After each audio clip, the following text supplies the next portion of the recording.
আমি রিজিক নিয়ে কোনো টেনশন করি না, আল্লাহর উপরে পুরো বিশ্বাস আছে ইনশাল্লাহ।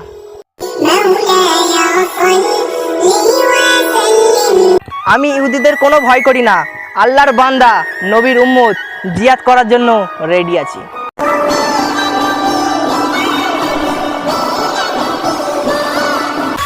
এত আত্মীয় স্বজন থেকে কি লাভ, যখন বিপদে পড়বে তখন নিজের মা বাবাই দেখবে।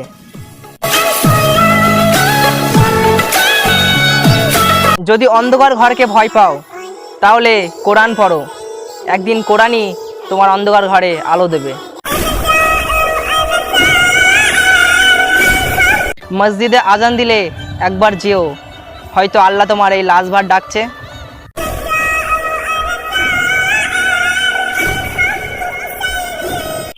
আমাদের কি ভাগ্য, আল্লাহকে না বলায় আল্লাহ আমাদের মুসলিম ঘরে জন্ম দিয়েছে।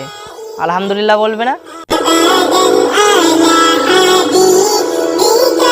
রাস্তা পার হবে গাড়ি দিয়ে, আকাশ পার হবে বিমান দিয়ে, সাগর পার হবে জাহাজ দিয়ে। একবারও ভেবে দেখেছো কিয়ামতের দিন ফুলসিরাত পার হবে কি দিয়ে?